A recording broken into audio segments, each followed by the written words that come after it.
Olá, gente, tudo bem? Boa tarde, meu nome é Clara, eu sou a monitora e cofundadora do Grupo de Estudos Asiáticos da UFMG. Nós estamos aqui hoje no dia 16 de 7 de 2023 com o seminário de final de ciclo do ciclo 2023.1, que foi apresentado pelo professor mestre Elmer Marra. Bem, vou passar a palavra para ele, que ele vai explicar como que vai ser a dinâmica desse seminário, para quem estiver vendo depois, né, posteriormente, e depois nós passamos para as apresentações de fato. Elmer?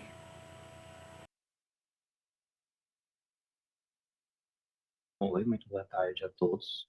Meu nome é Elmer Marra, eu fui o palestrante, como a Clara falou, desse ciclo do primeiro semestre do GEA. Eu espero que todo mundo tenha aproveitado, as aulas estão todas disponíveis no nosso canal do YouTube. Fiquem à vontade, se porventura vocês quiserem fazer algum comentário lá nos vídeos, se vocês quiserem fazer algum comentário comigo via Classroom, eu não vou excluir, eu vou deixar lá para vocês baixarem os materiais, para vocês terem um acesso contínuo. E assim como um outro professor eu tinha feito com um outro grupo que eu participei de mini curso, eu vou postar de vez em quando, não vou prometer sempre, mas que eu souber de alguma coisa, se vocês quiserem postar também, alguma coisa que a gente precise ficar de olho e tal, é só postar lá no Classroom. Gente, todo mundo tem permissão para fazer isso. Eu não retirei essa permissão, beleza?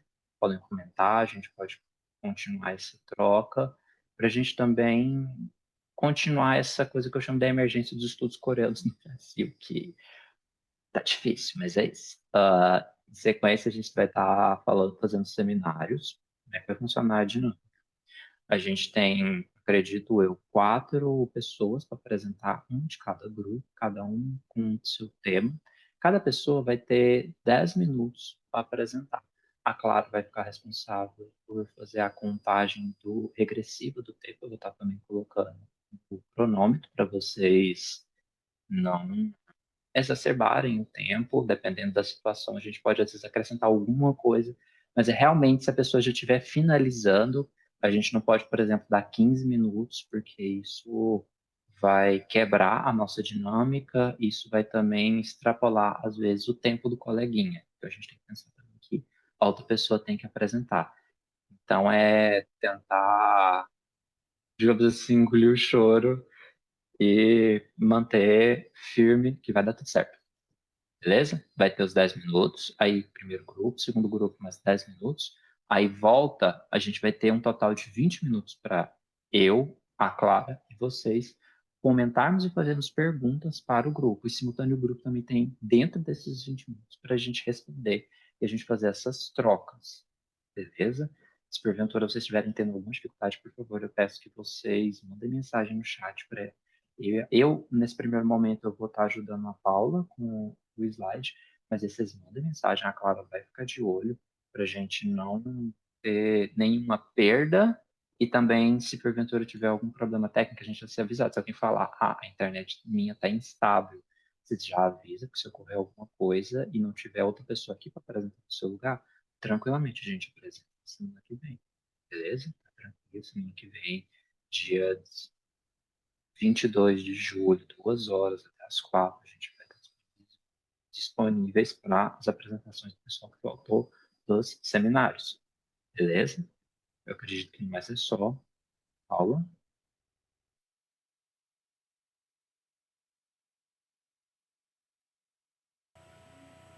Meu,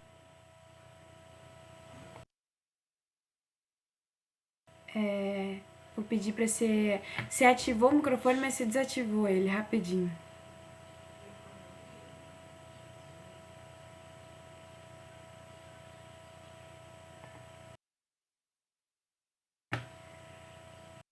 Só um minutinho, Paulo, a gente não tá conseguindo te ouvir.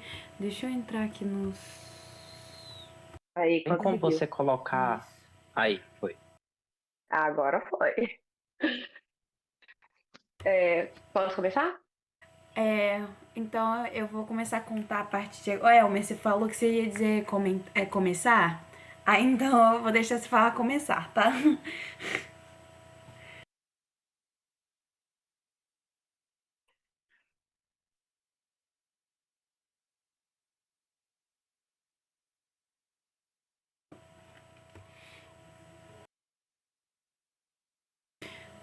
Tudo certo? Ok. Começa. Oi, gente, boa tarde. Vim aqui apresentar o trabalho sobre militarismo e K-pop, que participou Milena, eu chamo ela de Milena, Camila, João, Mari e eu, e nós vamos falar sobre militarismo e K-pop. Nosso trabalho consiste desses dois temas, que são temas muito coerentes quando se fala de Coreia do Sul, né? Primeiro, militarismo, como é de conhecimento de muita gente, a Coreia do Sul ainda encontra-se em guerra com a Coreia do Norte, apesar do armistício, né? A tensão entre a fronteira ainda é uma tensão constante. E o outro tema do nosso trabalho, que é K-popers, que é o público consumidor do K-pop, que ao contrário não, acho que o Wikipedia fala muito por cima, de forma muito rasa, que é um gênero musical coreano, mas na verdade é uma indústria muito bem estruturada, muito bem construída e com uma influência social e até mesmo política na Coreia do Sul. E esses dois temas, eles se convergem ou se conflitam, né? Exatamente no alistamento dos idols de K-pop. Então a gente vai tentar nesse trabalho demonstrar essa correlação entre os dois temas, né? Só fazer um adendo aqui que eu acho muito importante. O alistamento militar é uma questão que envolve a historicidade da Coreia do Sul, envolve uma questão de honra, de sentimento patriótico, de dor por causa de anos de invasões e guerras e conflitos morais e éticos que aconteceram dentro do território coreano. Então, não compete nós, ocidentais, brasileiros, julgar se é certo ou errado o tipo de norma que é utilizado na Coreia do Sul, né? Não somos coreanos, afinal de contas. Pode passar, Elmer. É, o alistamento militar, vamos explicar primeiro como que é esse alistamento militar, por que que precisa de existir esse alistamento militar obrigatório. Como eu já dei uma adiantada antes, a Coreia do Sul ela tem uma tensão militar muito constante, não só pelo histórico de invasões, o mais recente foi a japonesa, que durou de 1910 até 1945, no pós-Segunda Guerra Mundial, mas teve para trás também, né? Então incutiu uma necessidade de proteção do território muito grande dentro do povo coreano. Mas tem a posição geográfica da Coreia do Sul também, se a gente parar para analisar a proximidade da Coreia do Sul com a Rússia, com a Coreia do Norte, com a China e com o Japão, dois países extremamente imperialistas no passado, que é a Rússia e o Japão, e a China, que hoje, né, é uma potência mundial, a segunda maior potência mundial no mundo, e o histórico de similaridade, tanto econômica, política e de proximidade da Coreia do Sul com os Estados Unidos faz essa posição geográfica da Coreia do Sul ser extremamente preocupante militarmente, né? Além de que a Guerra das Coreias ainda está aí, né, gente? É um conflito que, belicamente, né, durou 3 anos aí, de 19, até início de 1950, próximo de 53. Várias pessoas morreram, vários países foram envolvidos, Estados Unidos, China e Rússia, e o conflito fático durou tanto tempo e causou tanto desgaste, ao ponto da Coreia do Sul ter sido invadida até próximo de Busan, até que conseguisse controlar novamente o território até a latitude, né, que as organizações internacionais entendem como a certa, enfim. É uma questão também que não dá para abordar agora por causa do pouco tempo. É, Mas tem uma coisa que eu acho importante frisar aqui, tá? A taxa de natalidade da Coreia do Sul é a mais baixa no mundo, tá? É uma das mais baixas. E isso vem numa decadência, né? Foi diminuindo ao longo dos anos. E hoje, o contingente militar da Coreia do Sul está sentindo esse impacto, porque existem poucos homens coreanos aptos a servir o exército, o que dá uma baixa de contingente no exército e aí pode fragilizar a defesa nacional, tá? Vou passar, pode passar, Elmer. Só fazer um parênteses aqui, a gente vai usar a idade coreana ainda, porque por mais que ela tenha mudado no dia 28 de junho, a idade foi extinta a idade coreana, se aplica a idade internacional, só que ainda não normatizou isso para a regra do alistamento militar. Então, continua sendo entre os 19 anos coreanos e os 30 anos coreanos, que dão para a gente aí entre os 17 e 28 anos, né? Vamos lá, K-popers. Existe o relacionamento parasocial, isso foi conversado durante o nosso curso, tá? O fã de K-pop, ele sente uma proximidade com o seu idol, uma proximidade quase familiar, de amizade. É o que a gente chama de relacionamento parasocial. Ela pode virar um viés doentio em certo ponto, né? Que vira uma dependência emocional do seu idol, mas esse fator existe. E tendo isso em vista, o alistamento dos idols reflete diretamente no emocional, na forma de consumo e no tipo de engajamento que os fãs exercem dentro das plataformas. Pode passar, Elmi. Eu estou prestando que eu tenho, minha filha. A dinâmica do alistamento militar. Deixa eu só fazer um adendo aqui. Quando o idol alista, ele fica, em tese, incomunicável, principalmente nos primeiros 5 semanas. Essas 5 semanas são 5 semanas de treinamento. Isso se ele não for para o serviço social. Nessas 5 semanas, existe uma plataforma, a gente vai mostrar ela mais para frente. Pode passar, acho que já dá para passar aí, Elmer, que eu estou correndo, já tem 3 minutos. Essa The Camp, o exército criou essa plataforma para que os soldados conversassem com seus familiares.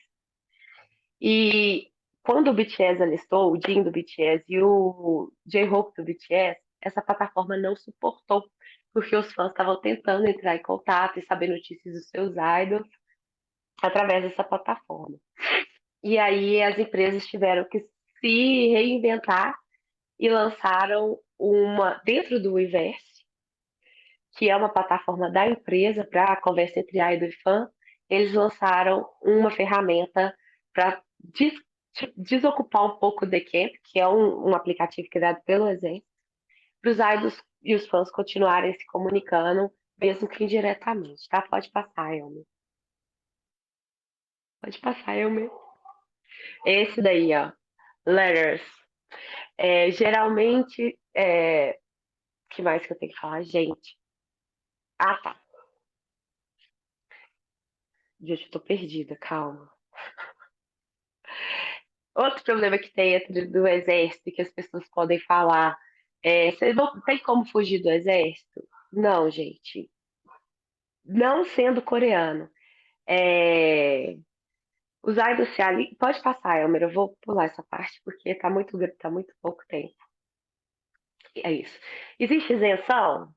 Existe para casos extremíssimos de saúde, comprovado por laudo médico, e algumas isenções especiais que eu deixei no slide, mas para músicos, atletas medalhistas olímpicos, jogadores de Copa do Mundo, mas em tese isenção não existe, principalmente para idols que são homens saudáveis, né?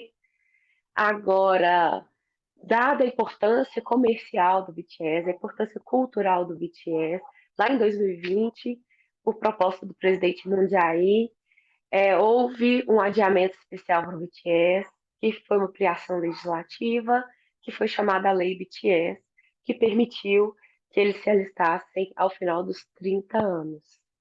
Tá bom? Pode passar, Elmer. Aí, isso.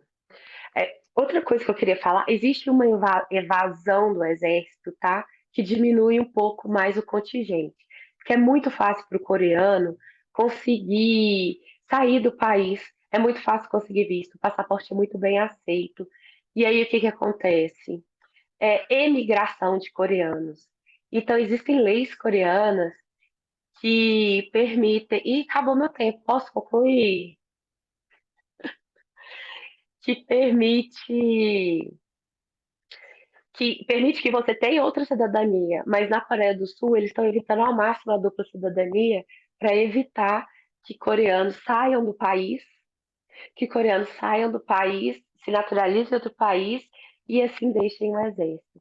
Tem um caso muito emblemático no K-pop que um idol fez isso. Ele se naturalizou estadunidense e perdeu a nacionalidade coreana para não se alistar no exército. E ele simplesmente foi banido da Coreia do Sul. Então, para idols, isso não é muito bem visto. Uma das preocupações maiores dos fãs quanto ao alistamento militar é o abuso, por causa da estrutura hierárquica, por causa de idade e de posição. Muitos abusos lá, bullying, são considerados normais e aceitáveis e são ocultados. Eu coloquei no slide aí dois exemplos, tá? O do Taemin, que foi em 2021, que graças à mídia e aos fãs houve uma mudança de postura no exército a ponto de transferir o Taemin, e um outro caso de abuso que é muito recente, que foi em janeiro desse ano, do Jin do BTS, que tomou uma vacina indevida porque a tenente era fã e queria encostar nele, e que está sob investigação também por influência e gritaria dos fãs junto à mídia. Pode passar. Já vou para conclusão, gente. É, Como a indústria de K-pop é um motor propulsor para a expansão cultural coreana e para a marca de país da Coreia do Sul, eles, eles têm uma preocupação. A indústria de K-pop tem uma preocupação muito quanto ao alistamento militar. Ela já tentou por diversas vezes e teve o apoio do presidente Moon para conceder isenção para os idols. Essa proposta foi aplicada para a Assembleia Legislativa em 2021, chegou para votação em novembro de 2021, só que a Assembleia Nacional resolveu suspender a votação em novembro de 2021 para consulta popular. Essa consulta popular é porque eles estavam com medo de dar isenção para os idols e servirem de péssimo exemplo para o resto da população não querer se alistar ou fazer a evasão via imigração, por exemplo. Pode passar, Elmi.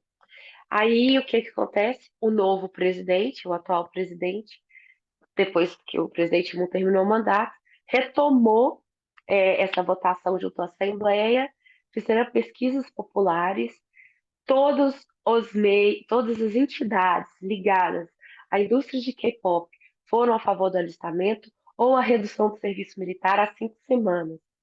Mas as consultas populares foram infrutíferas e com o alistamento militar do Jin, a conversa simplesmente ficou rasa e sumiu e não se falou mais nisso.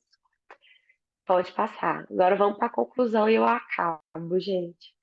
Então fica evidente o quanto o K-pop tem enraizado dentro do governo coreano, dentro da sociedade coreana e dentro da estrutura coreana. Os fãs são diretamente impactados e, consequentemente, a economia também. A queda das ações com o anúncio da pausa do BTS foi assustadora. Em 2018, o BTS foi responsável por 0,8% do PIB da Coreia. Em 2021, eu não tenho os dados aqui não, mas tem no slide, pode passar. Eu acho que foi 0,1. Mas enfim, e esse impacto, tanto a indústria quanto a economia sul-coreana entende como grave. Mas a questão do exército e do militarismo na Coreia do Sul é uma questão que envolve não só cultura, não só honra, mas a própria soberania do país. Então, como eu disse, não compete a gente a julgar, era só para fazer mesmo né, essa correlação entre os fãs de K-pop e seu consumo e a sua postura dentre as redes sociais, sua postura de engajamento, frente a um Estado poderoso, militarizado, que é a Coreia do Sul. E é isso, gente. Desculpa que eu falei correndo. Desculpa atrapalhar o tempo também.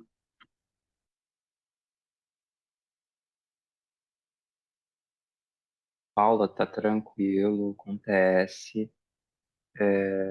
Pessoal, vamos agora pro segundo grupo. Quem vai apresentar? Alanis, pode tirar do mudo. Pode. Você quer que eu compartilhe a tela ou você quer compartilhar? Não, eu vou compartilhar só um momentinho para eu Beleza. botar aqui. Minha, aí eu só vou pedir pra você falar que ele começar de novo, tá? Só pra gente eu Sim, ficar pronto, bom. certinho aqui. Tranquilo.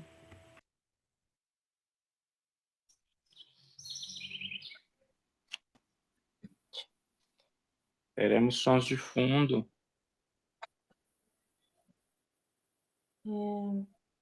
Apareceu, só tá aparecendo. Eu só tô vendo a sua pasta. Peraí, só um Abre o momentinho. arquivo para mim. Vou botar aqui.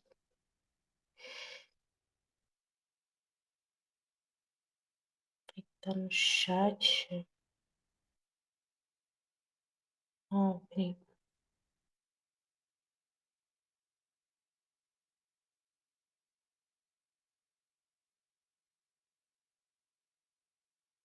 Alanis, você tava com o arquivo aberto antes de compartilhar a tela? Sim, só que não tá indo. Não sei por quê. Peraí. Vou Você sabe o pausar? que pode estar acontecendo, Clara? Agora pausou. É, eu pausei, só para tentar colocar de novo. Tranquilo. Eu vou parar a sua screen share, pode ser? É porque eu Pode acho que ser. quando você coloca. Olha só, deixa eu parar aqui. Ok. Quando. Deixa eu ver aqui, ó. Screen share. Você tem o desktop, tem as diferentes janelas. Eu, por exemplo, sempre coloco o desktop. Mas se você quiser só colocar a janela, vê se aparece aqui embaixo a janela do que tem o slide. Só um momentinho. Para não acabar aqui a bateria do computador. Vamos.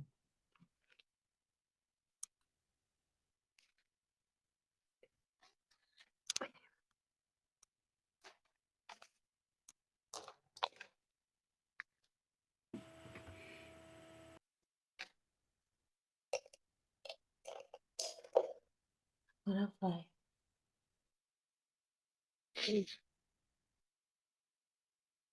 Foi. Foi aí, né? Agora foi. Oi. Coloca em tela cheia, se tiver possibilidade. Nesses três pontinhos ali. Não? Apresentação. Isso. Isso. Oi, gente. Tá Agora tranquila? sim. Começa. Sim. Oi, gente. Nosso grupo vai falar de shows musicais de sobrevivência. Aí o grupo sou eu que vou fazer a apresentação, Ana Beatriz Nascimento, Tayane Barros, Tainá Rodrigues e a Viviane. Que aí cada um ficou com uma parte da pesquisa. Os programas de audição, eles foram inspirados nos programas de 1980 e, posteriormente, nos anos 90, começou a indústria de programas de audição com o objetivo de buscar novos talentos, dar visibilidade também para cantores menos conhecidos pelo público geral, ou pessoas que eram de grandes grupos, que grupos que deram desbande, essas pessoas quiseram voltar para a indústria do entretenimento. Aí tem essa regionalização de idols que buscam redebutar, né? Aí os métodos tem a avaliação dos jurados, que são geralmente convidados tem convidados os jurados semanais e tem e os jurados fixos e o voto do público, que ficou muito mais conhecido, porque nos primeiros programas era só o voto do júri. Depois que começou a ter o peso do voto do público. E aí tem as controvérsias. Tem o incidente da manipulação dos votos da Mnet. No Produce, teve um problema, porque assim, a Mnet fez o Produce, aí debutou o IOI e debutou um grupo masculino. E esses dois grupos fizeram muito sucesso, porque eram grupos temporários de 11 integrantes cada. E esses fizeram muito sucesso na Coreia, tipo, foram muito aceitos. E aí foi no Produce que formou o iZone. Deu problema na questão de Evil Editing, que é o Devil Edit, que é a edição maldosa, e também foi principalmente a questão dos votos do público, que não foi que os votos da primeira até o 11ª estavam com os votos com a proporção parecida. E isso deu muito problema, e aí fizeram investigações que comprovaram que os votos foram manipulados pelo ex-diretor de criação do programa. Aí entraram na investigação policial e ele foi tirado da emissora. Aí tem acusações de crueldade dos jurados e foco em visuais, que foi até criticado pela Sonyeon do G-Idol, que ela participou de um programa de entretenimento antes de rap e ela era muito criticada pela aparência. E aí, quando ela entrou em jurada, num programa do ano passado, desculpa, não lembro o nome, ela criticou o público por focar em querer focar apenas em visual, que tinha que ser o importante era a apresentação daquelas meninas. E a fan arts, né? Que são brigas internet. Nós temos as fontes aqui, mas o foco no visual foi algo que também foi criticado pelo Warzone. Tem, que inclusive fizeram posteriormente fizeram uma notícia de falaram de idols, o idol ele tem que ser um cantor ou ele tem que ser um visual. E botaram inúmeros idols, inclusive a Unyoung do IVE, que ela era até a capa dessa reportagem virtual, falando sobre essa questão de idols que eram muito apenas visuais e tinham poucas técnicas vocais. Também vou falar um pouco dessa questão do Evil Edit, né, edição maldosa. No Boys Planet, isso ficou muito recorrente e era uma crítica de muitas pessoas, principalmente nas redes sociais. No Twitter, muitas pessoas deixaram de assistir o Boys Planet devido a essa manipulação maldosa, essa edição maldosa do programa, que aconteceu sobretudo com idols chineses, os idols estrangeiros, mas os chineses sofreram essa dura edição que eles estavam sofrendo inúmero hate devido a isso, esses idols. E essa acusação de crueldade dos jurados, isso é muito visto no programa que até formou o Twice, né? O JYP, ele teve inúmeras críticas sobre a questão da aparência das meninas, falando sobre canto, sobre coisas que para meninas que eram menores de idade na época. Inclusive, tem até aqui no slide que tem umas das diferenças que fala, eu acho que essa aqui é a última, que fala sobre que pessoas que participam de programas de entretenimento, né, adolescentes, tendem a ficar pior psicologicamente, tem mais problemas psicológicos do que adolescentes que fizeram seu ensino médio e fundamental normal, sem essa participação desses programas, devido à questão de crítica na aparência, crítica vocal dentro e fora do programa. Temos aqui também um link que fala sobre o grande boom do Produce 101, né? Porque ele tinha essa técnica da questão da votação do público, a interação do público, porque também pela grande número de meninas, tinham 101 meninas, reduziu para 11 meninas, né?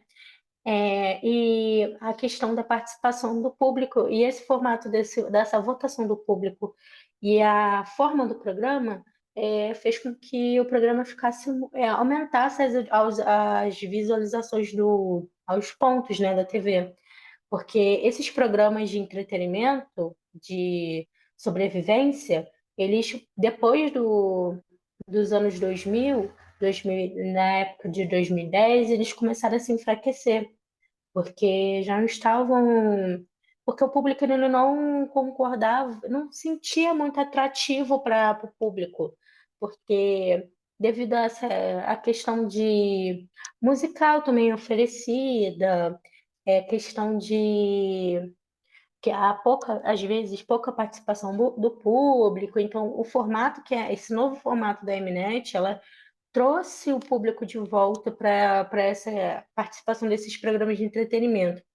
E aí também, por mais que tenha tido uma queda, a Mnet ela sempre trata maneiras de é, aumentar a visualização para esses programas. Tanto que um exemplo foi o Girls Planet, que teve o Girls Planet e teve a formação, uma reformulação que é o Boys Planet, né? Que eles se inspiraram na criação do Girls Planet para o Boys Planet, para trazer o público novo da indústria coreana, o público internacional, para essa visualização de programa que deu um bom alcance para a Mnet de novo, mas foi de novo duramente criticada devido a essa questão da edição maldosa, que teve muito, e essa questão de manipulação de votos, que está sendo também um outro alvo de crítica da Mnet, né?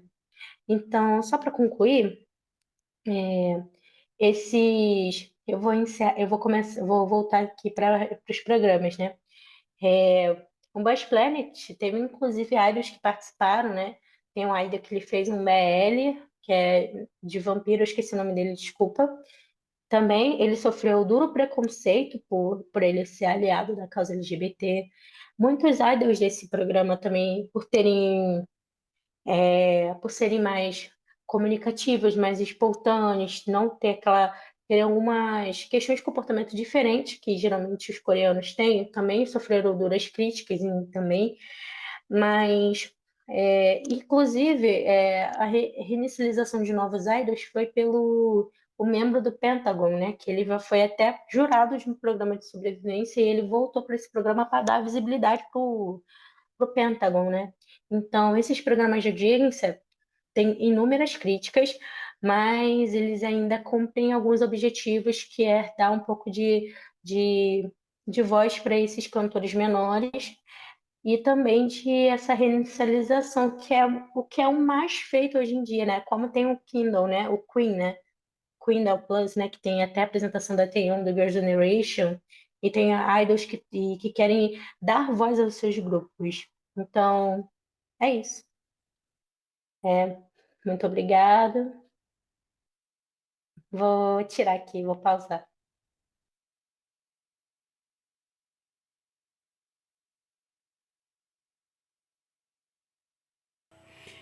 Bem, gente, então nós tivemos já 2 apresentações. Agora é a hora de a gente fazer algumas pontuações, né, Elmer? Você gostaria de começar? Ok, eu gostaria de tratar do primeiro grupo, falando dos 2 grupos aqui ao mesmo tempo. Gente, os slides estão incríveis, vocês estão de parabéns, assim, eu realmente gostei dos slides que vocês fizeram. Sobre o primeiro slide, eu acho que o tema, ele era mais voltado para o militarismo, não essa questão de alistamento militar, mas como o fenômeno de militarismo permeia toda a sociedade sul-coreana e com isso também permeia as atitudes dos fãs. Então, por exemplo, até no próprio, né, se você for parar para pensar, essa questão dessas pessoas que ficam votando, que ficam pagando nesses programas de sobrevivência, né? Por que essas pessoas ficam gastando tempo delas, gastando dinheiro delas, votando por essas pessoas? Por que eles ficam indo atrás? Então, eu acho que essa questão dessas relações parasociais poderia ter sido melhor desenvolvida. Gostei muito de vocês terem trazido essa questão dessa plataforma do The Camp e tal, mas eu acho que o tempo acabou ficando muito pequeno porque realmente vocês começaram a tratar do alistamento em si. E não dos fãs enquanto um pequeno exército mesmo que tá ali pelos idols, né?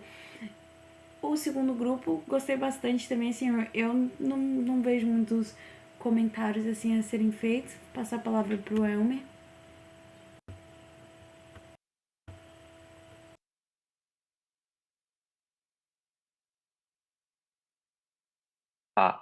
Eu vou falar por parte para o pessoal conseguir focar no que eu estou querendo dizer. Eu fiz algumas anotações. Vou falar primeiro na questão do grupo da Paula, sobre a questão de militarismo e K-pop.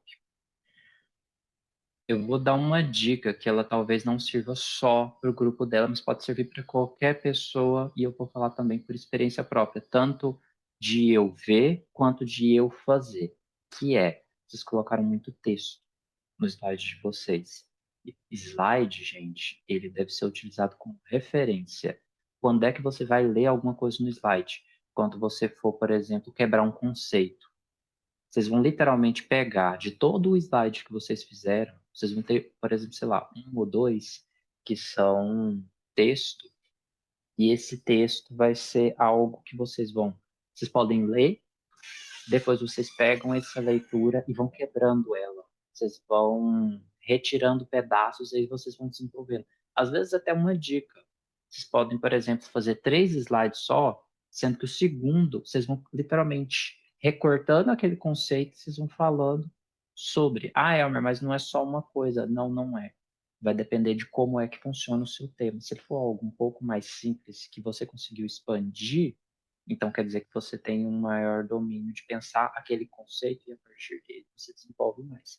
No caso aqui, a gente pode pensar indústria de K-pop e a partir disso você pode relacionar com qual é o conceito disso e aí vocês vão espremendo o suco até vocês chegarem naquilo que vocês estão pensando. Ah, eu estou pensando aqui sobre Sisei. O que é que tem Sisei? Qual que é o ínfimo do fundamento a partir do conceito de indústria de K-pop que a gente chega ali? A gente pode começar ou pela indústria de K-pop, ou a gente já pode pegar e falar de fã. Tanto um quanto o outro vai levar, no caso, uma via de mão dupla desses conceitos. Tá. Feito esse apontamento e essa situação do texto no slide, eu posso pensar aqui também sobre como eu não sabia da plataforma de que os familiares tinham para se comunicar com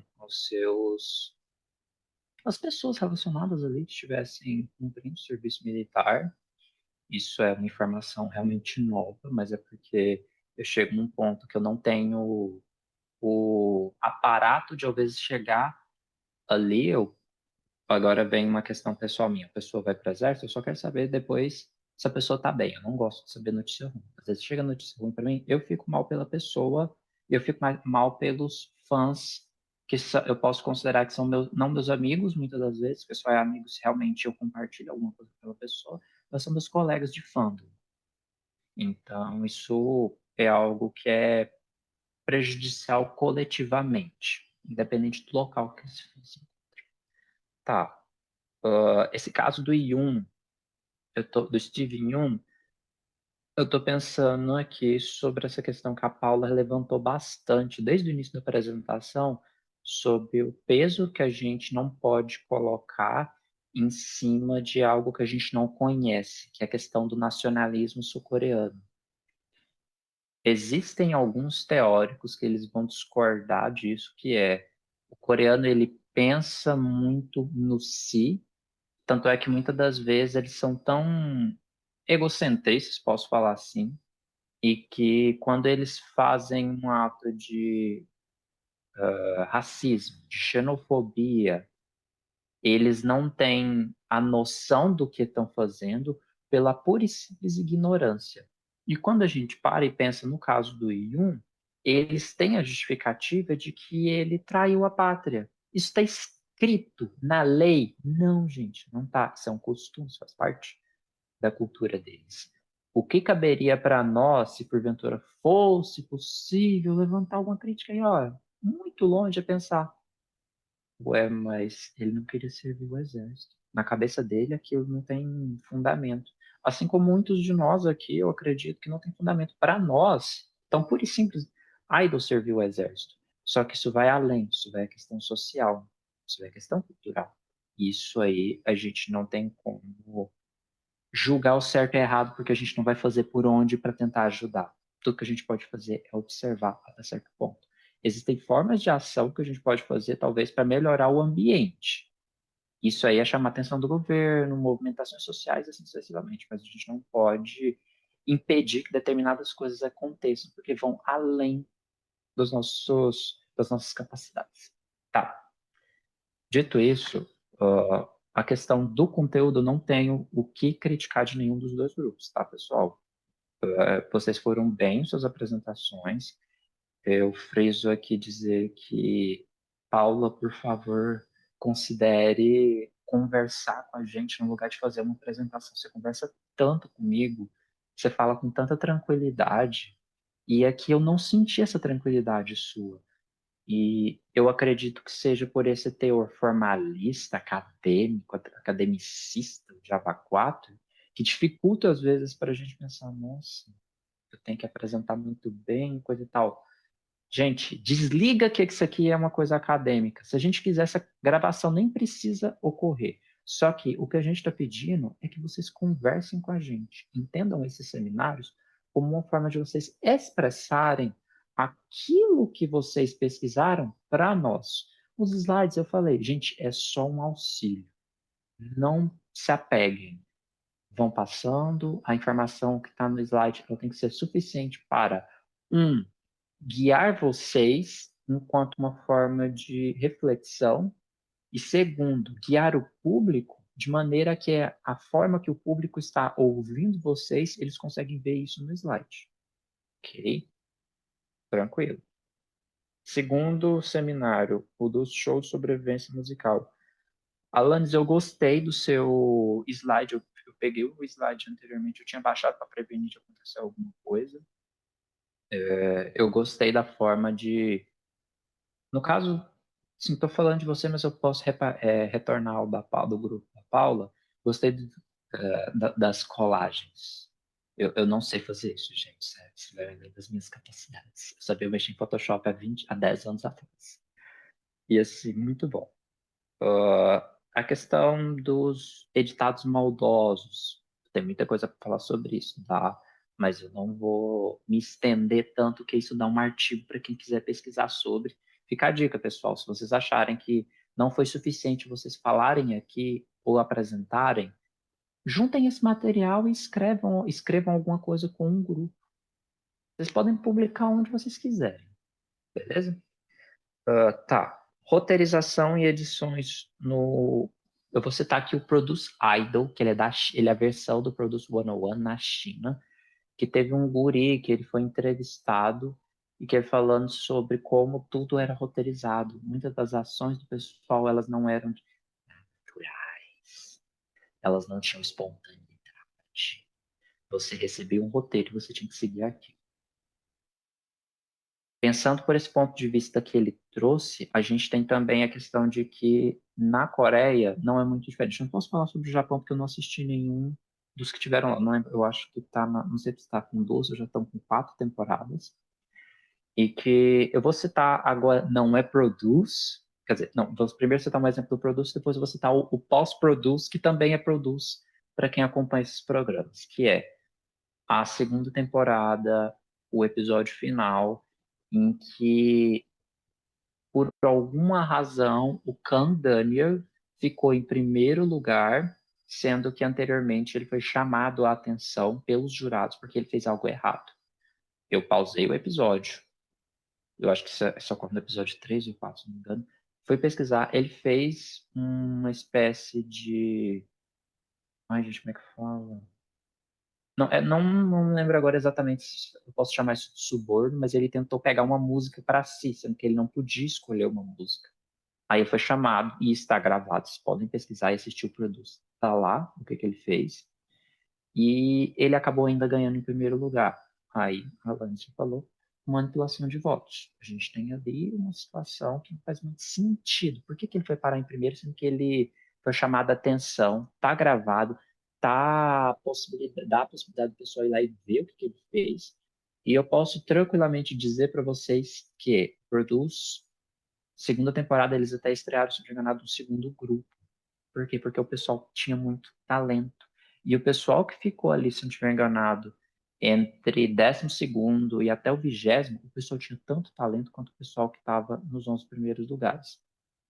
Aí eu pulo anos para frente, modelo similar, mesma empresa, tá todo mundo dentro ali do sexto da Mnet, Boys Planet. Eu não vou falar sobre o Girls Planet, que não assisti. Em que a gente teve pessoas também muito talentosas entre o 12º e o 20º, só porque aí fica um erro na plataforma de votação que eles colocaram os próprios fãs para votar. E isso gerou um desbalanceamento. Por quê? Porque a gente, baseado no que é editado, no que chega informação pra gente, tem boato, tá. Então, assim, dificulta. E a segunda situação que eu vou comentar, e depois eu deixo para vocês falarem à vontade, é a questão dos jurados. Eu tenho um problema muito grande, simultaneamente, que eu acho muito interessante a forma como os jurados criticam o pessoal para tentar melhorar. Sendo que ali a gente está vendo a realidade nua e crua quase, com exceção de talvez a roteirização, sobre como é que funciona várias das realidades daqueles trainees nos seus dormitórios, dentro das suas empresas, com todo aquele gerenciamento. Canto, dança, atuação, a gente só falta a parte da língua, porque isso é algo um pouco mais específico e ali eles já tem que chegar sabendo, apesar de que a gente teve ali no Boys Planet, e eu acredito que no Girls Planet também, idols que não sabiam falar muito bem coreano. E quando eles iam falar, eles falavam na sua língua nativa.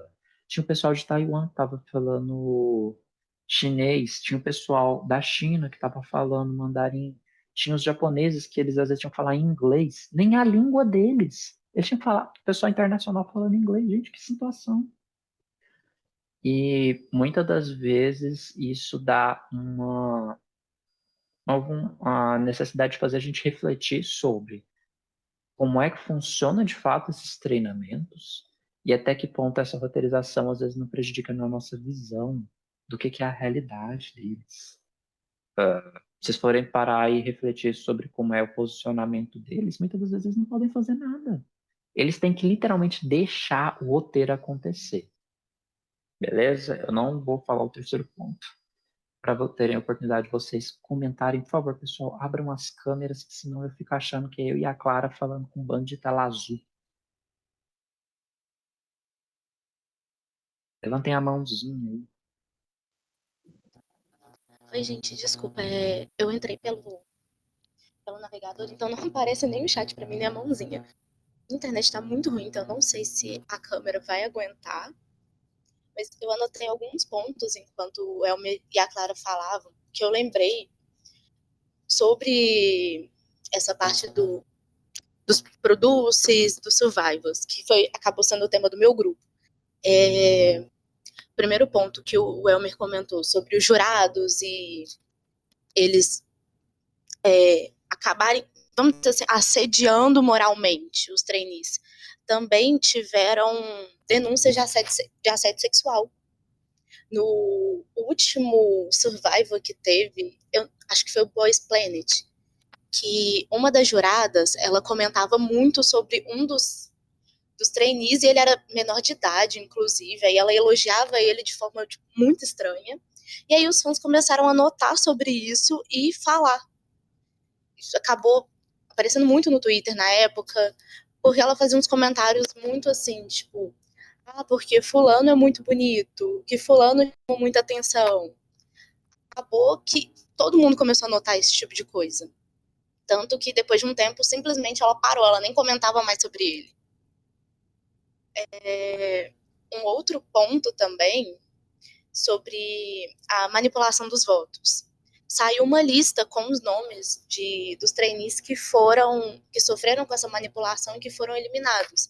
Inclusive no Produce o segundo, mostra que um dos meninos do New East, eu não lembro o nome dele, mas acho que, se não me engano, era o líder.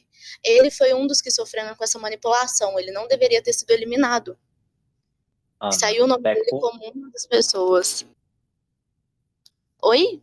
Pode falar, Elmer. você tá falando do Beco ou do Aaron? Ou é do John Hyun? O Baekhyun. Foi ele. Ele saiu na lista dos trainees que sofreram essa manipulação. Acho que em cada produce, pelo menos, acho que eram 2 ou 3 pessoas que eram vítimas desse tipo de manipulação, que estavam muito acima e aí simplesmente sumiam. Eu não sei se o Samuel, ele foi um dos trainees, mas pareceu muito. Eu não tenho certeza se ele foi uma das vítimas, mas eu tenho quase certeza que foi. Um outro ponto que acabou não comentando desses survivals, a YG fez um, eu não me recordo o nome, mas ela fez um que tinha tanto trainees femininos quanto masculinos. E aí o programa acabou e o grupo nunca debutou. Se não me engano, tem até processo lá na Coreia e o grupo simplesmente não aconteceu, ninguém fala mais sobre, e a YG continua normal.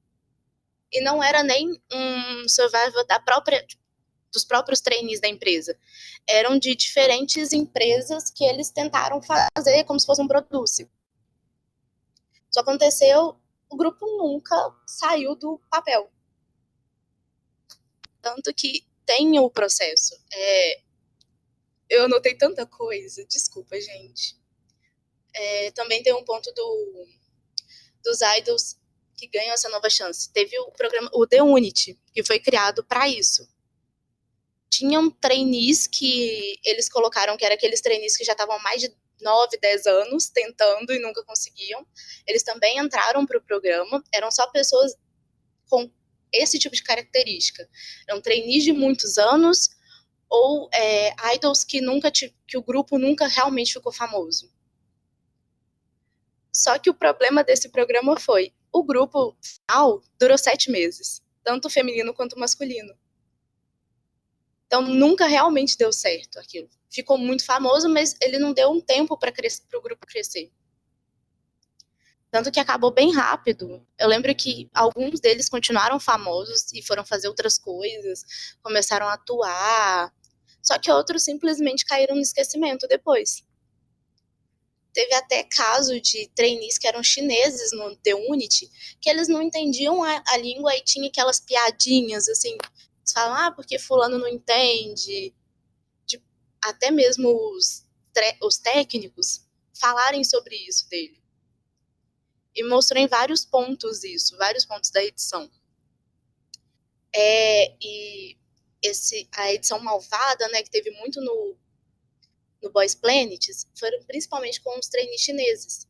Que eu lembro que eles fizeram uma edição meio que mostrando como se eles estivessem excluindo os trainees coreanos, enquanto eles falavam chinês. Até um rapaz que estava no meio era daquele grupo ele participou do grupo com a Anne Gabriele, que ele... Eu acho que você lembra. Ele era aquele, acho que era Cris o nome dele. Ele foi um dos que foi vítima dessa edição.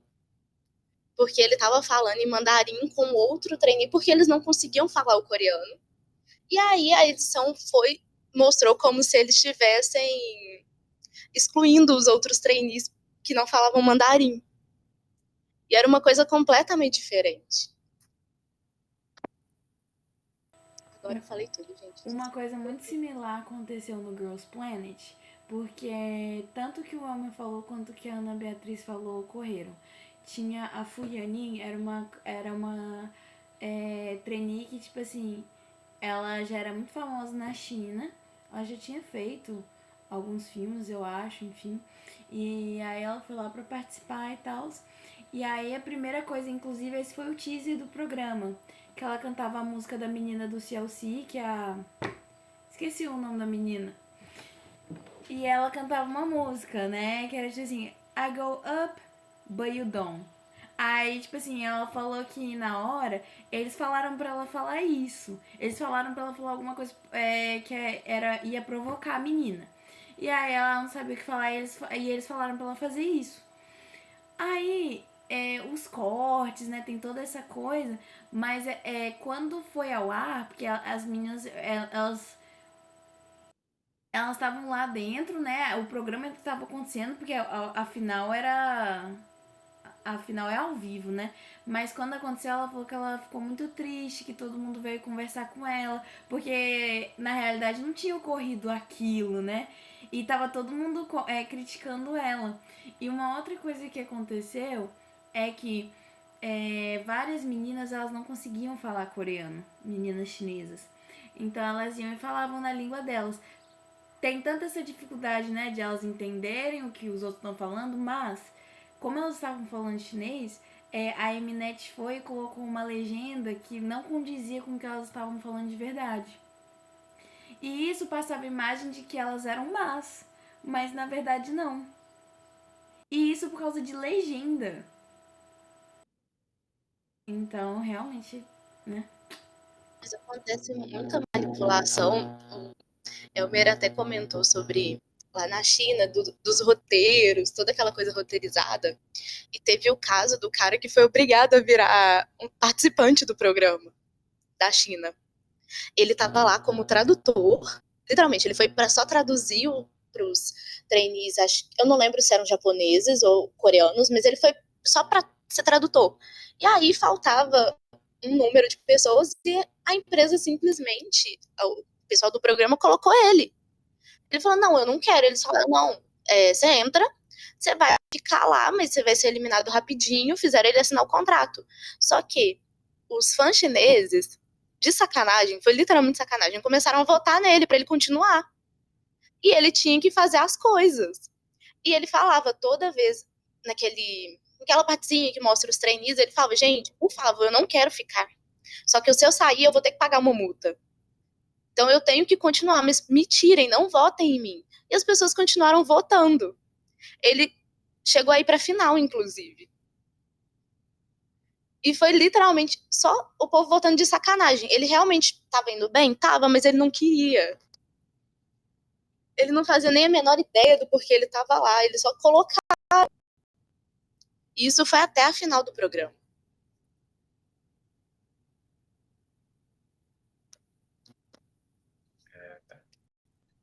A Milena Faria fez a pergunta em qual plataforma assistir. Olha, Clara, você edita isso aqui, tá? Não me responsabilizo se eu for processado. Ai, Eu não, responsabilizo você. responde Manda no no grupo, por WhatsApp. favor. Manda no WhatsApp. Eu tô doida pra assistir os chineses, realmente assistir, mas eu não consigo achar. Não, Ana, Vejo as eu vou te falar apresentações uma no situação que ocorre comigo. Eu não vou dizer nomes, então, tá? Vou falar uma coisa genérica. Fansubs. Pesquisem fansubs. Desse jeito eu não sou processado, porque ninguém sabe o que é o quê.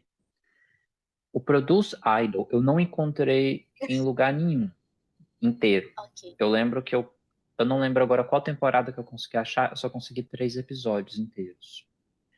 Eu só consegui no YouTube alguns destacados.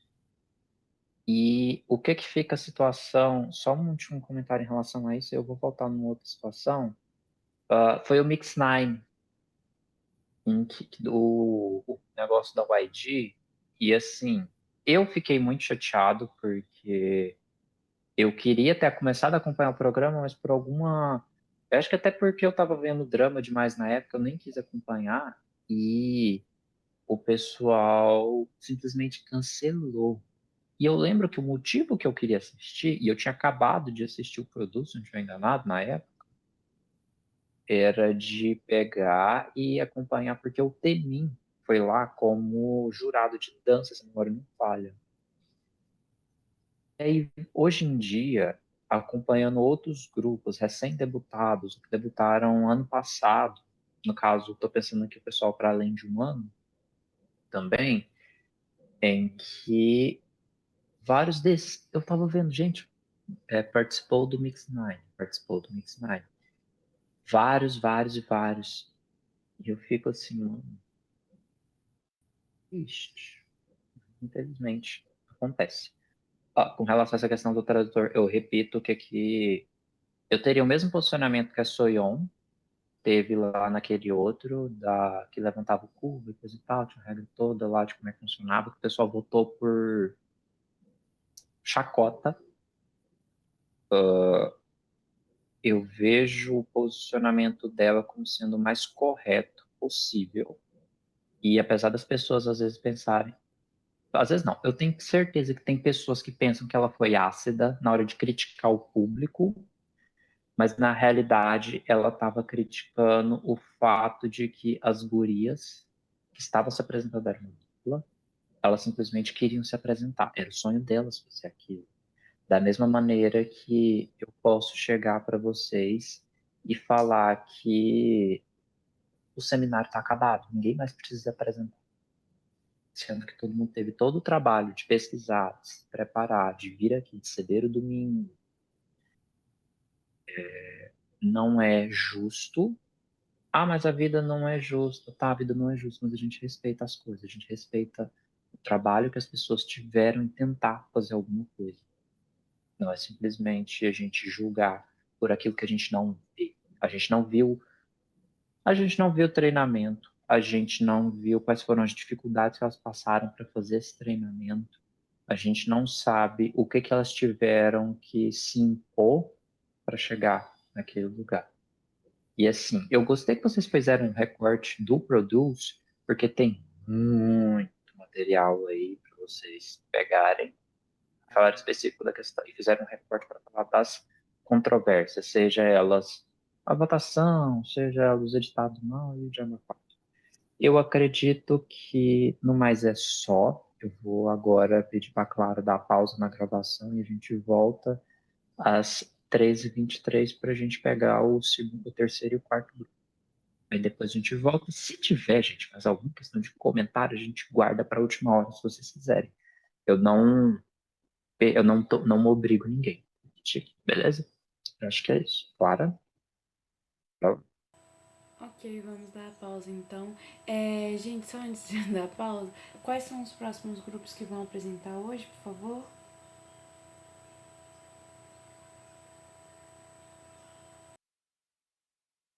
Alguém mais está aqui pronto para apresentar?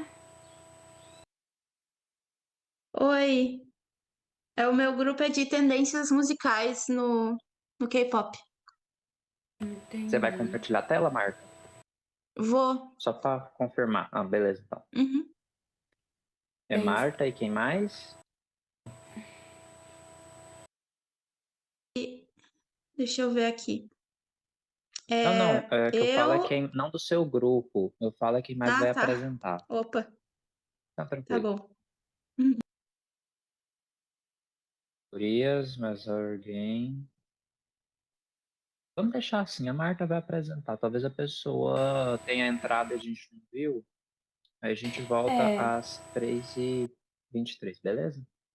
Porque a 2 e a 5 já foi, o 11 vai ser semana que vem,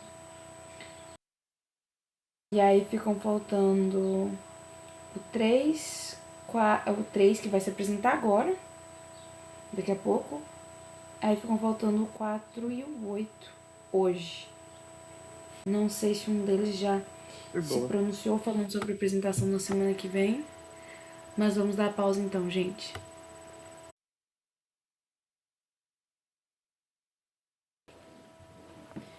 Então vamos lá, gente. Vamos retornar aqui com a gravação.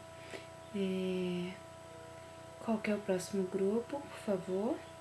Podem já compartilhar a tela.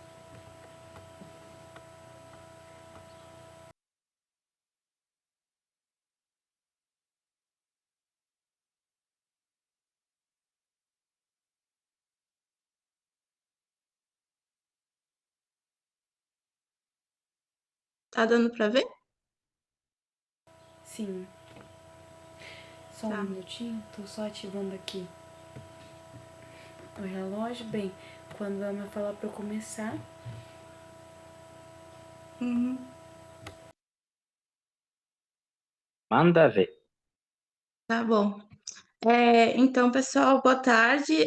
O meu grupo ficou, então, com o tema Tendências de Músicas na indústria de K-pop. O grupo sou eu, a Maria Clara, a Débora, a Isabela, Isadora, desculpa, esqueci o teu nome. E deixa eu ver direitinho aqui para não errar muito. E a Natália, que fez os slides lindíssimos que vocês vão ver aqui.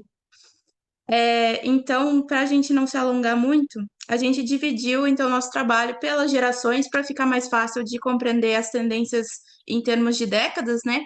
A primeira geração, então, a gente vai ter artistas como o Celta ID, o Du, o Turbo, o H.O.T., Jet Skis, Shin, o Raboa, esse pessoal que é muito consagrado, todo mundo conhece, ou pelo menos já ouviu falar. A gente tinha, na primeira geração, então, uma aceitação muito grande e, eventualmente, declínio por problemas envolvendo os membros, né, de grupos coed, que seriam grupos mistos, né, que hoje em dia o pessoal conhece mais o CARD, mas a gente tinha, então, principalmente o Coyote e o Sharp eram os mais populares, mas tinha o Uptown e o Hura. Nesse primeiro momento, então, o marketing do K-pop era voltado para o leste asiático, então, né, China, Japão, a própria Coreia do Sul, e o público doméstico, como eu já mencionei, porque o investimento naquela época se predominava na esfera da televisão com doramas, e isso se altera a partir da crise de 1997, que a Coreia decide investir na música como um produto coreano, não só a música, mas também em outros aspectos, né, como a gastronomia e esferas artísticas no geral.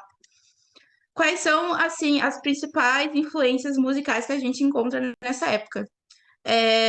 A estética e produção de grupos era muito inspirada no J-pop, então vocês vão ver essa confusão de grupos que se confundem, J-pop e K-pop, ninguém sabia exatamente o que era, a não ser pela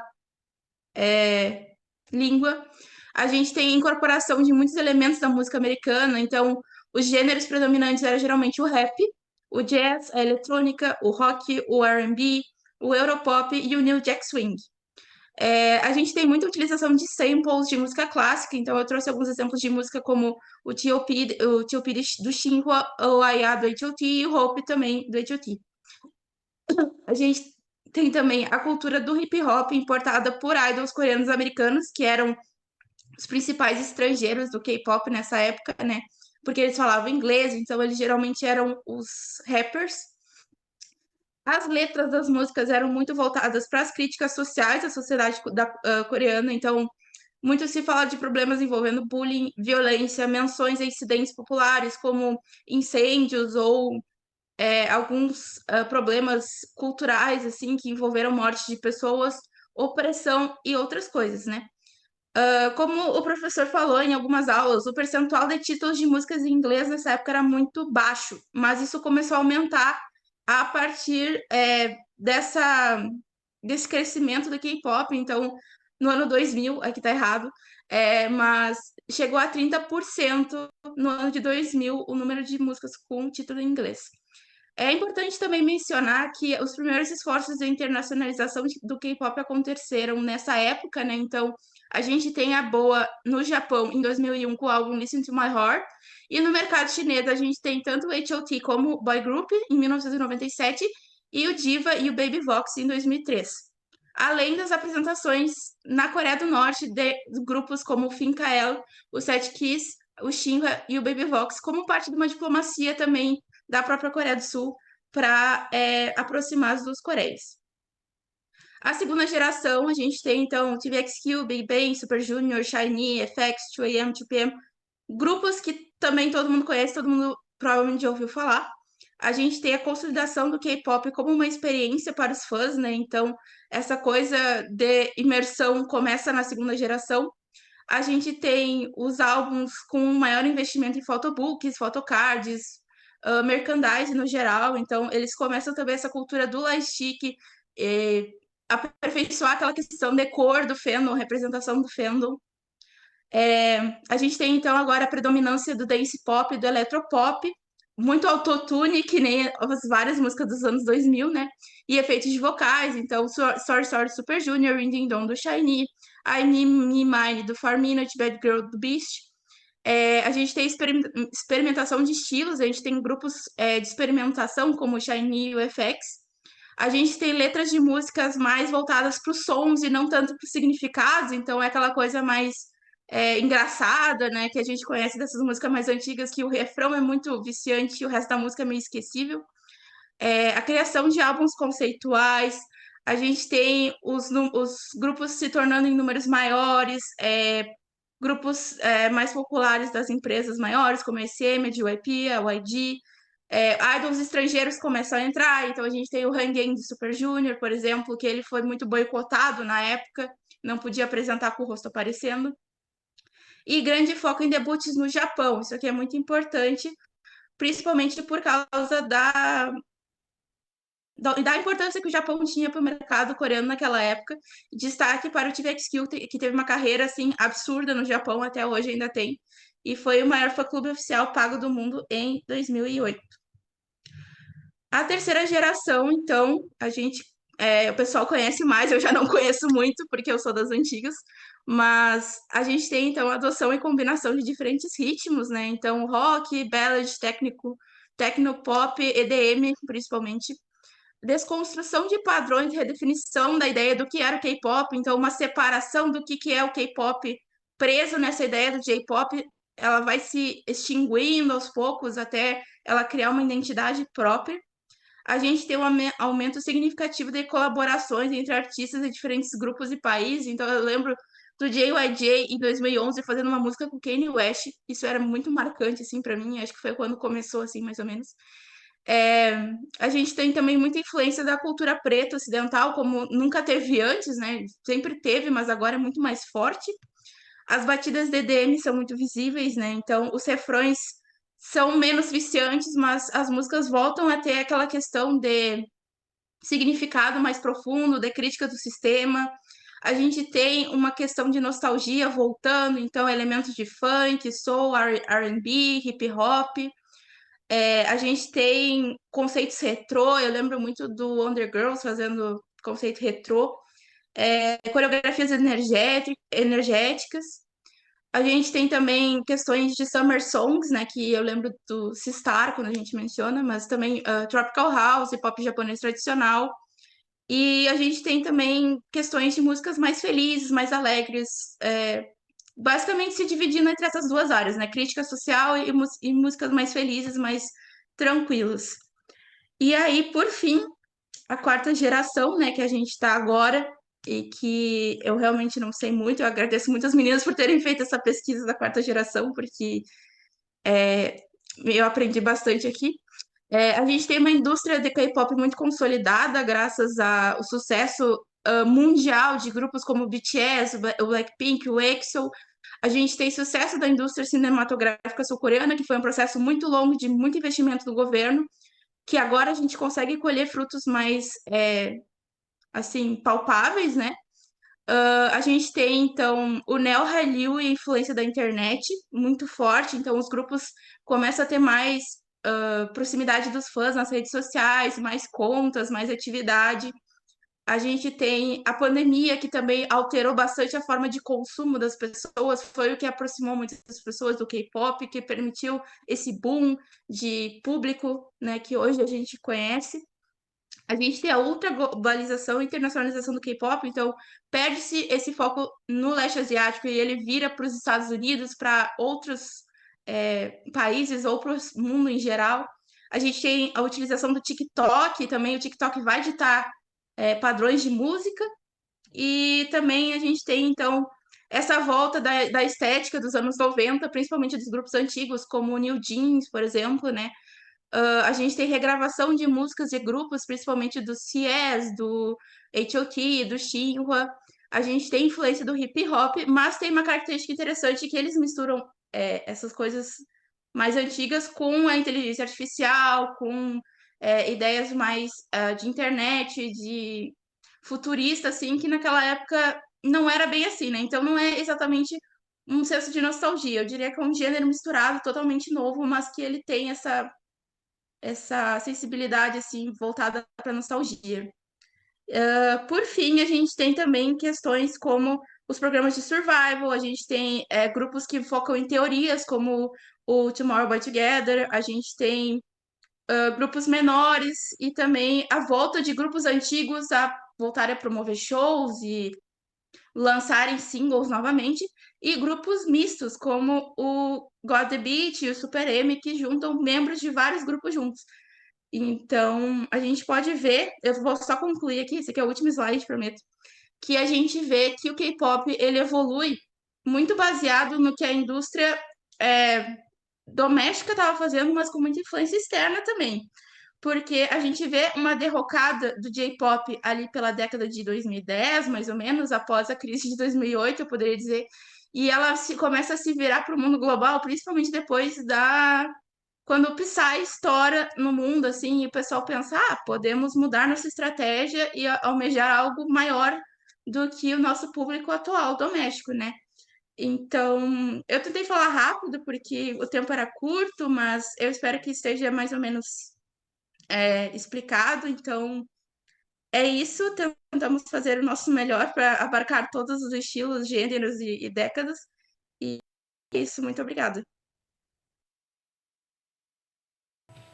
Muito obrigada a vocês. Nós temos um próximo grupo ou não?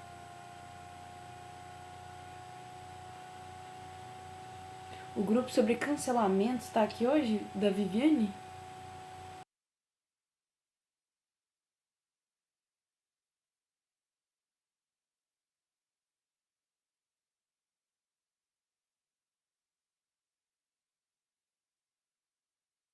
Gente, mais algum grupo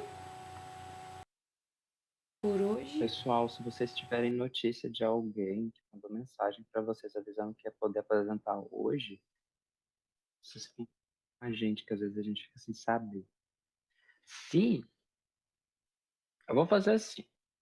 Clara, você comenta, eu comento então, já que a gente deu o prazo dos 10 minutos lá da pausa. Voltamos agora, o grupo de Marta apresentou, não tem mais ninguém.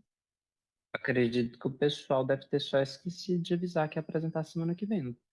Não tem problema, gente. Sábado que vem estamos todo mundo aqui, vocês veem e a gente termina as apresentações. Pode comentar, claro, já que o pessoal não falou nada. Eu não tenho muito comentário não. Novamente, os slides estão de parabéns. E eu gostei muito. Gostei muito assim da apresentação. Eu acho que essa foi a apresentação em que vocês conseguiram trazer mais coisas, assim, acho que falar mais coisas. Eu gostei muito disso. A fala foi bem. Teve uma cadência, assim, gostei bastante. É isso, sim. Já que a Clara não fala, eu falo. Antes de eu falar todas as peripécias que estão fervilhando na minha cabeça, eu quero saber, Marta, qual foi a primeira música de K-pop que você escutou? A primeira música de K-pop que eu ouvi foi Keep Your Head Down, do TVXQ. Você entregou. Eita, nós, sabia. Isso é das antigas mesmo. Ok. Agora eu vou falar algumas coisas que elas estão um pouco misturadas com a minha opinião, mas que também parte do que eu estou olhando enquanto pesquisador. Beleza? Se porventura o outro grupo chegar, gente, vocês me interrompem, então fiquem à vontade. Primeiro, a questão das gerações de K-pop, eu gostei que vocês conseguiram construir uma discussão bastante intrincada, vocês conseguiram trazer as definições e várias das metodologias, o que fica às vezes faltando, eu acredito que seja pelo tempo, e eu acredito que eu estou esperando esse artigo de vocês desde ontem na minha mesa para eu ler, tá? Eu quero esse artigo pronto, publicado, bonitinho, numa revista. Toda a revista, gente. Vocês escolhem o lugar que publica, desde que tenha qualis, que aí ajuda vocês no futuro, vai saber. Que o negócio é muito bom. Porque vocês conseguiram trazer qual foi o marco histórico, quais foram os grupos, vocês trouxeram o mais específico, que foi o que eu e Clara pensamos, que a gente foi assim, qual que é a tendência de música? Qual que é o gênero que está marcando o K-pop? Porque a gente não entende o K-pop enquanto gênero, a gente entende o K-pop enquanto indústria grande. E dentro da indústria de K-pop, a gente tem a música de idol, que é o grande foco para a gente aqui falar sobre. Então, falar disso e ainda conseguir trazer como é que são algumas das formas de marketing, para mim foi sensacional. Eu não tenho o que acrescentar em relação a isso, a não ser criticar e falar, eu quero esse artigo, pronto. E assim, o que talvez eu possa criticar, e é algo que é quase consenso na literatura, e aí vocês podem me corrigir, vocês podem apresentar a opinião de vocês, que é, por que vocês incluíram, por exemplo, o Soteji, que a gente entende o Soteji enquanto um marco, fato, isso aí é algo que, na maioria das vezes, você vai ler o pessoal é obrigado a citar eles como sendo o primeiro grupo a conseguir fazer a mescla, só que grupo de K-pop a gente tem o surgimento com o H.O.T. lá, pela SM em 95, o Soteji é de 92, e também vocês citaram o Epic High, e que, até onde me consta, o Epic High, eles são um trio de rapper. Eles não passaram por um treinamento específico, pelo que a gente entende, dentro da indústria de K-pop. Apesar de que a gente tem, sim, idols que são rappers. Vamos recitar aqui os meninos do BTS. A gente cita o Hanse, do Big Tom. A gente tem vários outros grandes exemplos também, que eles não foram necessariamente só escolhidos para serem rappers. Eles estão ali para Samracha também, concorda, Alanis? Que são Han, Banchan, Changbin do Stray Kids. Eles formam o que a gente entende enquanto Samracha. E assim, esses grupos, eles têm os rappers que são pré-selecionados e eles têm os rappers que eles são impostos, digamos assim. Vamos relembrar aqui o papel do Jackson no GOT7. E que hoje a gente não tem o Jackson necessariamente enquanto um rapper, a gente tem mais ele enquanto um vocal, uma carreira solo. É algo a se pensar sobre. E uma coisa agora que é uma situação que vocês me ajudaram a refletir um pouco sobre, mas fica uma reflexão maior.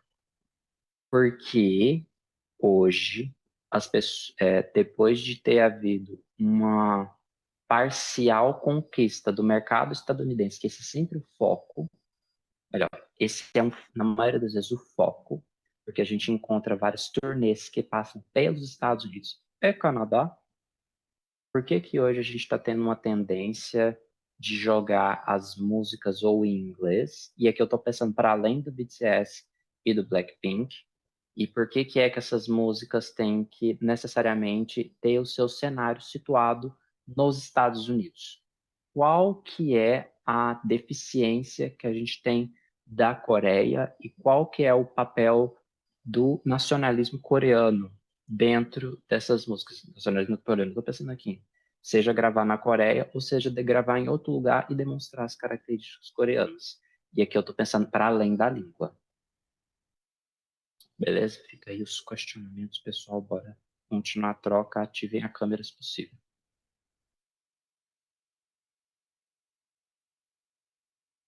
Acho que ninguém vai falar, então eu vou responder.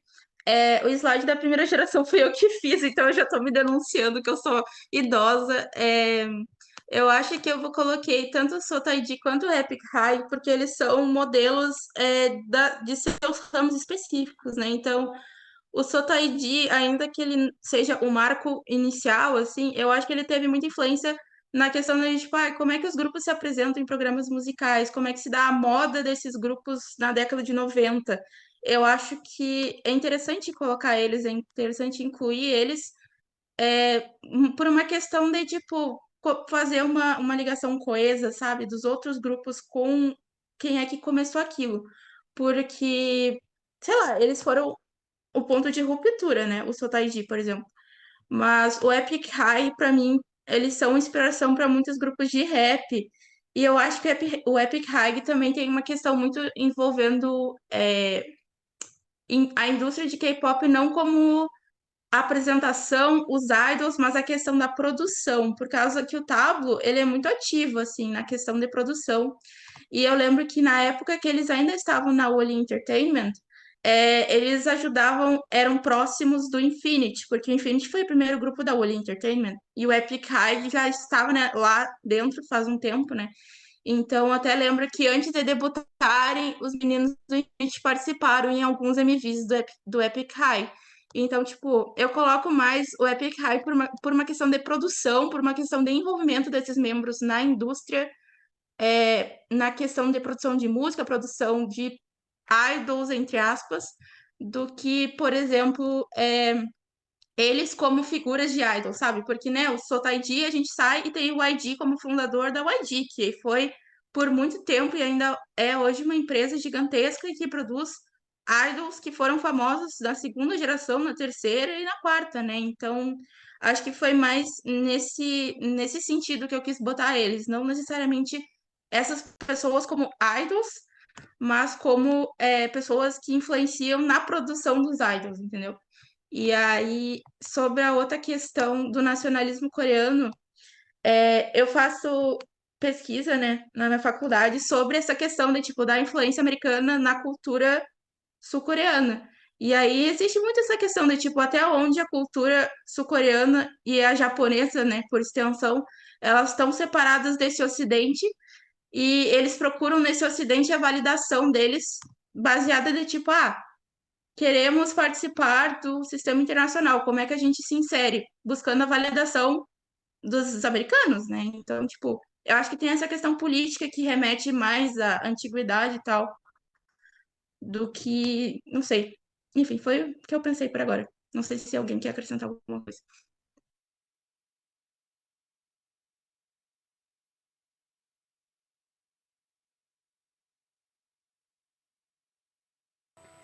Mas você quer fazer algum comentário em cima disso? Eu gostei do seu posicionamento, Marta. Bora, bora trocar contato, guria. Gostei do seu. Gostei da forma que você apresentou o trabalho, eu gostei também das suas respostas às provocações. E assim, eu espero que você não pare aqui. Eu espero que você vá além. E eu espero também que você consiga cada vez mais se aperfeiçoar junto com o seu grupo, porque a pesquisa ela não ocorre em momento nenhum sozinha. Você conseguiu com o seu grupo conciliar todas essas coisas que poderiam ter formado uma grande avalanche, mas vocês conseguiram fazer um castelinho de gelo. E assim, eu vejo que vocês, dentro dessa perspectiva, vocês conseguiram trazer o que muitas pessoas às vezes não conseguem na hora de conversar sobre essa temática das gerações. Porque o pessoal, geralmente, eles são muito levianos. O que você quer dizer com levianos, Elmer? É o pessoal tentar trazer uma pequena situação. Eles tentam criar um buraco negro a partir de um grão de areia. Talvez dentro de uma discussão filosófica isso seja possível, mas aqui a gente está falando sobre uma realidade um pouco mais palpável.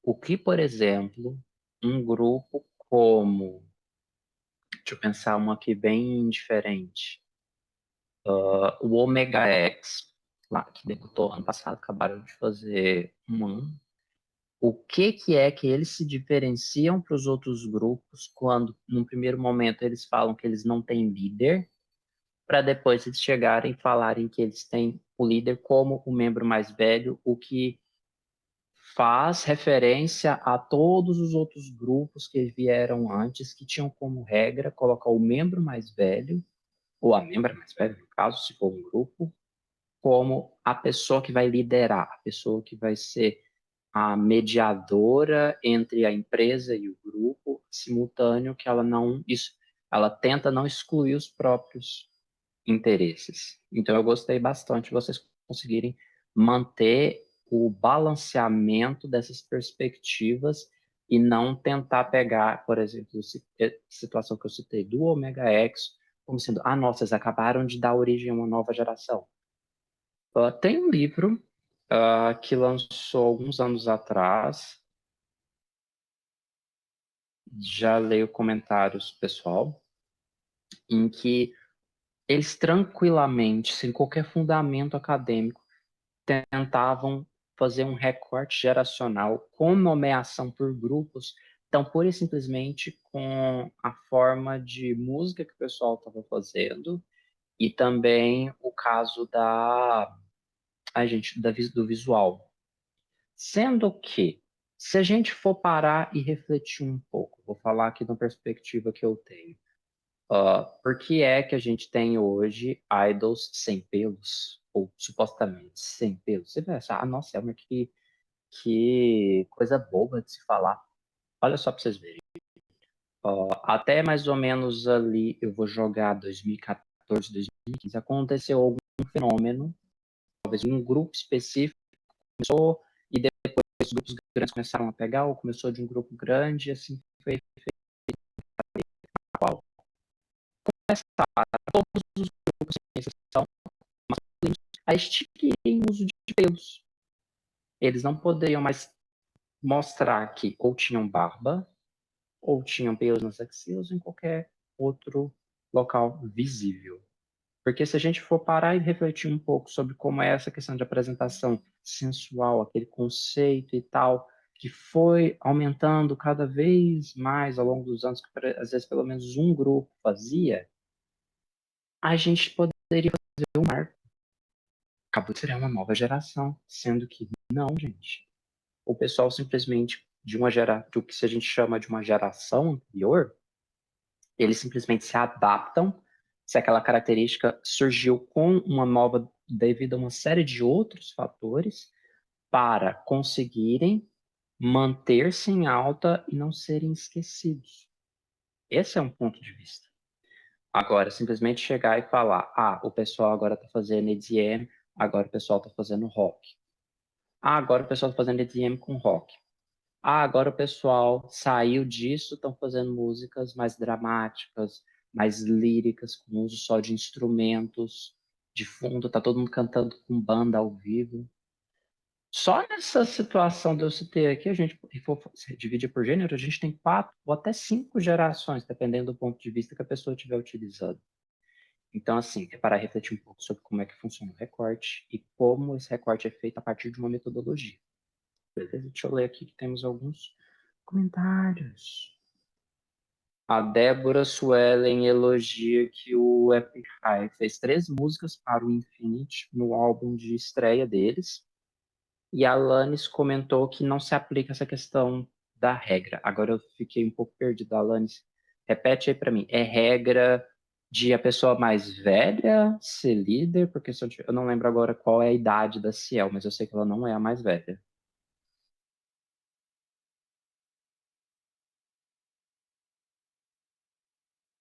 Ela é a mais nova do grupo.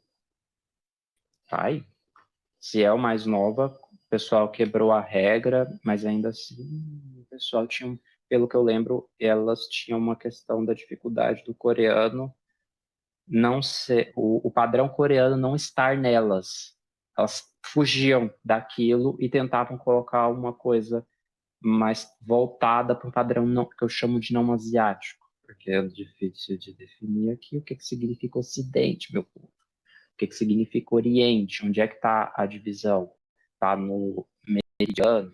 Está no meridiano de Greenwich? Aí isso separaria a América do restante dos outros 4 continentes, e assim sucessivamente. Ela também cita o Forminio fora do padrão. Vou jogar uma crítica aqui para vocês pensarem um pouco.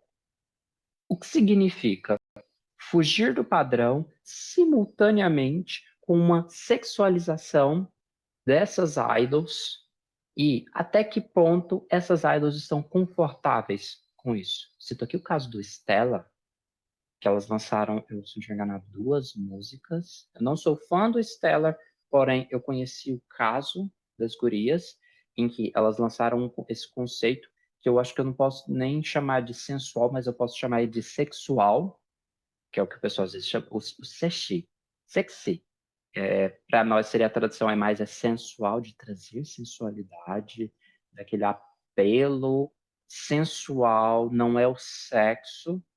E a partir do momento que você tem essa necessidade de demonstrar que você é tanto uma pessoa submissa, como você pode se tornar um objeto dentro daquele, no caso que a gente está pensando no grupo, como um objeto para os fãs utilizarem.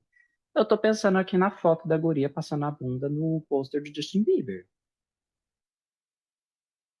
Infelizmente. Aí eu fico pensando, se essa foto, que para nós hoje é um meme, eu estou citando aqui como exemplo para vocês, a gente pode talvez refletir sobre como na Coreia existe essa necessidade de um grupo do gênero feminino ter o maior número de fãs do gênero masculino. Como é que fica esses homens dentro da privacidade de seus quartos, com fotos em tamanho real dessas idols? É um paralelo possível. Aí, nossa, Elber, mas isso não pode acontecer, isso é algo muito irreal, tá fora da realidade. Bora chegar num meme, virou meme porque assim, até eu vou rir um pouco, porque, nossa, gente, eu posso passar o vídeo depois para vocês, de um editado na qual as meninas do Twice, que eu não faço ideia o que estavam fazendo ali no local, foram num quarto de um guri, estavam toda uma equipe de filmagem ali, e as gurias ali, tranquilas. Aí chegaram no computador do menino. Eu não tem nada aqui para simbolizar, mas encontraram um rolo de papel higiênico. E as meninas perguntaram para ele: por que tem um rolo de papel higiênico lá do seu computador? Ele começou a rir e tentou desviar a conversa. E a guria começou a rir. E a guria que pegou o papel higiênico também começou a rir. E aí a gente tem um desvio da câmera. Então, assim,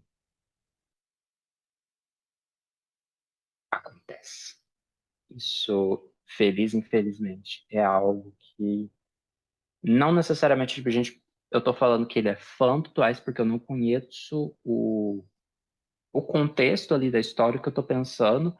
É ele, enquanto um homem que ele tem necessidades assim como qualquer outra pessoa, e aqui está sendo mostrado papel higiênico ao lado do computador dele, a fala que está sendo dirigida, e que a gente pode expandir isso um pouco para hipóteses sobre essa questão da sexualização dos idols.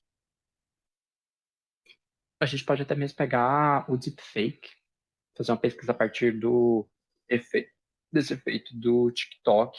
Eu me lembro que chegou para mim, através de um grupo do WhatsApp, alguém que fez esse falso profundo, né, na tradução literal, e colocou a face do Ono.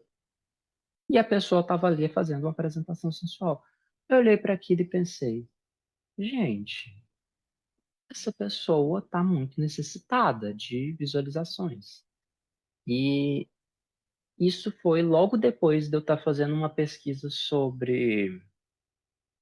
Não, gente, eu acho que eu estava fazendo uma pesquisa sobre BLs na época. Estava procurando texto sobre e chegou para mim um PPT de. Ai, gente, eu vou errar o nome, mas é alguma coisa do tipo sexualização do corpo do Jimin do BTS. Essa apresentação existe, se não estiver enganado, está no perfil do professor Thomas Baldinetti, em que ele discute essa situação das preferências sexuais das pessoas, a questão da identidade e como é que essas pessoas às vezes têm como, eu talvez poderia chamar de padrão, ou talvez até mesmo a necessidade de olhar para aquele idol, no caso que a gente está pensando de mim, e saber se porventura ele é o alvo das pessoas que estão consumindo aquele produto, e aqui eu posso pensar em qualquer forma de chegar a esse ponto de consumo, seja através de alguém que está fazendo uma performance muito fake, seja alguém que faz Photoshop, deixa eu ver o que mais, deepfake, Photoshop, fanfic e algum outro meio, e aí a gente vai cada vez mais afundando mais no buraco e a gente vendo que o negócio é mais profundo. A Tayane Alves comenta: o Katsu é um pesquisador que estuda a partir das questões raciais e sexualização justamente a partir desses deepfakes, perfis pornôs dedicados a idols. O Hugo ofereceu um curso sobre estudos pornô que ele falou. Ele não falou exatamente sobre o deepfake, eu acredito que esse foi um recorte posterior. Ele estava fazendo uma coisa mais geral na época. E que, assim, existe. Aqui eu estou pensando, às vezes, em fãs coreanos. Agora, essa questão do recorte racial, ele é tão real e palpável quanto qualquer outra coisa que às vezes a gente não para e reflita sobre. Que é, às vezes a gente consome uma determinada coisa tão pura e simplesmente porque aquela pessoa é asiática. Ou porque aquela pessoa é chinesa, coreana, japonesa, e assim por diante.